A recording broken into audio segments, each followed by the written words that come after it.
Bonjour, entremets, regard sur la poésie contemporaine, espace ouvert au vagabondage. Aujourd'hui, entr'ouvrons la porte de la littérature. Gilles Bonnet la désigne et la définit comme l'ensemble des expériences de vidéo-écriture, un pan audiovisuel de la littérature diffusé sur Internet qui interroge le statut du littéraire via la mise en place de modalités neuves de publication. Il repère plusieurs pans à la littérature.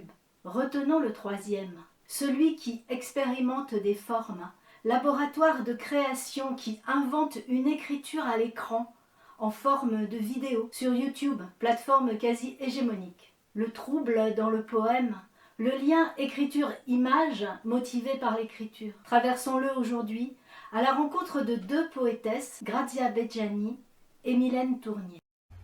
Mes phrases, hardes de bruit, battent dans ma peau,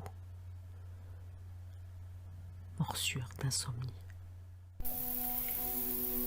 Vivre, se rallonger un grand problème.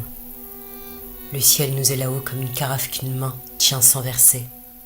Découvrons la singularité de leur voix, composition d'images du vécu, de textes parlés et d'écritures inscrites directement sur les images. Elles partagent avec nous ce qui tremble dans leur écriture.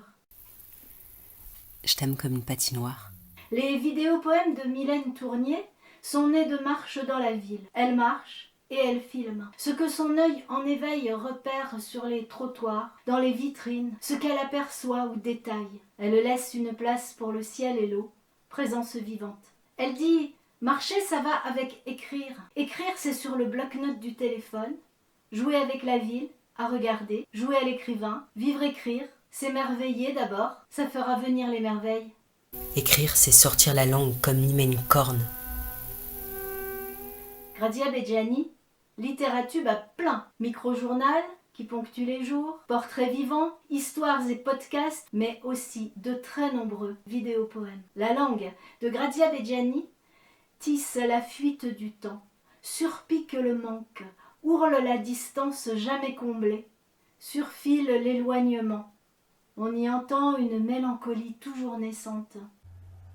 Écrire ou vivre, je récite du temps, patience et vitesse. Le poème, ça commence à l'instant du visionnement, une entrée directe à l'écoute de leur voix, leurs mots, en surbrillance sur les images, qu'elles ne datent ni ne situent. Dans le temps des villes qui s'affolent ou se figent, le temps des pays qui oscillent entre guerre et paix, Mylène y trouve une source d'images à une distance qui varie et elle mesure ce qui l'en sépare. Je t'aime comme une pirouette. Grazia s'y appuie ou se laisse porter. Elle y trame une nostalgie viscérale. Mon innommé.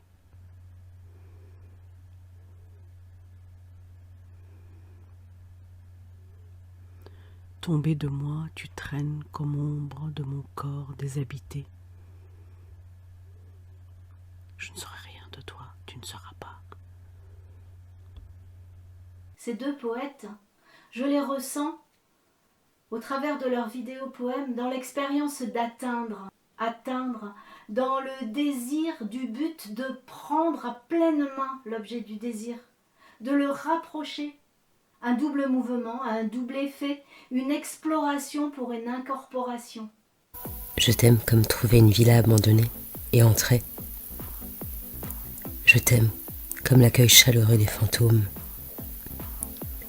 Je t'aime comme derrière la pupille brisée de la fenêtre, la vue sur mer en mille morceaux. Le regard de l'appareil photo, journalier et proximal de Mylène, le regard toujours en quête d'un pays à jamais lointain de Grazia, soutiennent le désir du proche jusqu'à l'univers et retour.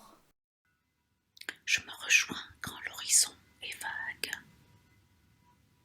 quand le vent végétal, le corps attend cristalline. Toutes les deux y entendent le poème et l'écrivent dans sa langue étrangère. Écrire, geste de dents, Je mâche l'être vide. Rien est vraiment extraordinaire où tout l'est déjà.